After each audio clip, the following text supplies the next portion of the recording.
మన అంచనా దాదాపు తప్పు అవ్వదు. మొన్న AP fibre net chairman GV Reddy గారు ఆ సంస్థ ఎండీ మీద అండ్ ఆ సంస్థ పనితీరు మీద తీవ్ర విమర్శలు చేసిన తర్వాత, మాకంటే జగన్మోహన్ రెడ్డి గారి సర్కార్లోనే బాగా జరిగింది అనే వ్యాఖ్యలు చేసిన తర్వాత మనం మాట్లాడుకున్నాం, గుర్తుందా? జీవీ రెడ్డిని కార్నర్ చేయబోతున్నారు. బహుశా సామాజిక వర్గ కోణంలో ఉక్కిరిబిక్కిరి అవుతున్నారేమో. అండ్ జీవీ రెడ్డి మీద అయితే డెఫినెట్లీ ఆయనను బలిపశువుని అయితే చేయబోతూ ఉన్నారు. ఆ దిశగా కసరత్తు అయితే జరుగుతూ ఉందని చెప్పి కూడా మాట్లాడుకున్నాం. మన అంచనా దాదాపు తప్పు అవ్వదు. సో జీవీ రెడ్డి ఒక సెన్సేషనల్ డెసిషన్ తీసుకున్నారు. ఏపీ ఫైబర్ నెట్ చైర్మన్ పదవికే కాదు, తెలుగుదేశం పార్టీ ప్రాథమిక సభ్యత్వానికి కూడా రాజీనామా చేసుకుంటూ ఆ పార్టీ అధినేత ముఖ్యమంత్రి నారా చంద్రబాబు నాయుడు గారికి లేఖ పంపారు. ఆయన రాసిన లేఖలు ఏముంది, చాలా సింపుల్గానే రాశారు. వ్యక్తిగత కారణాలతో నేను తెలుగుదేశం పార్టీ ప్రాథమిక సభ్యత్వం, జాతీయ అధికార ప్రతినిధి హోదా మరియు AP state fibre net limited chairman పదవుల నుండి రాజీనామా చేస్తున్నాను.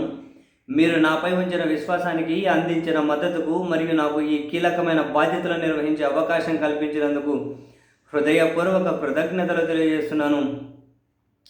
తెలుగుదేశం పార్టీ మరింత బలంగా ఎదిగి ప్రజాసేవలో ముందుండాలని ఆకాంక్షిస్తున్నాను.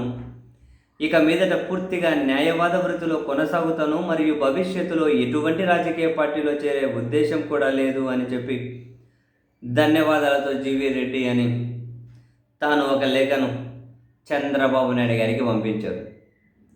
Yes, GV Reddy Telugu Desam party ఈ కూటమి ప్రభుత్వంలో ఉక్కిరిబిక్కిరి అవుతున్న మాట వాస్తవం.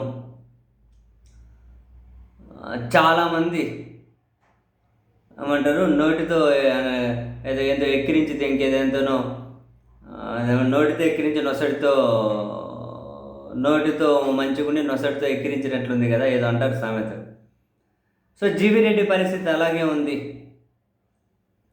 ఏకంగా అంత కీలకమైన చైర్మన్ పదవికే కాదు, అధికారంలోకి వచ్చిన 9 నెలలు కాకముందే అధికార పార్టీకి రాజీనామా చేసి బయటకు వెళ్ళిపోవడం జీవీ రెడ్డిలో ఉన్న అసంతృప్త స్థాయికి, వాళ్ళ ప్రభుత్వ వైఫల్యానికి డెఫినెట్లీ మనం దీన్ని నిదర్శనంగానే చూడాలి.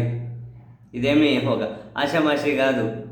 అధికారంలో ఉన్న పార్టీ నుంచి వెళ్ళిపోవడం 9 నెలలు కాకముందే, ఆ పదవికి రాజీనామా చేసి వెళ్ళిపోవడం ఎంత ఉక్కిరిబిక్కిరి అయి ఉండాలి లోపల, ఎంత ఉక్కిరిబిక్కిరి అయి ఉండాలి ఈ నిర్ణయం తీసుకోవాలి అంటే.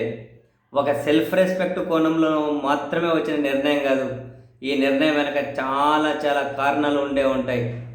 చూద్దాం ఏమేమి ఉన్నాయో, మళ్ళీ మాట్లాడుకుందాం.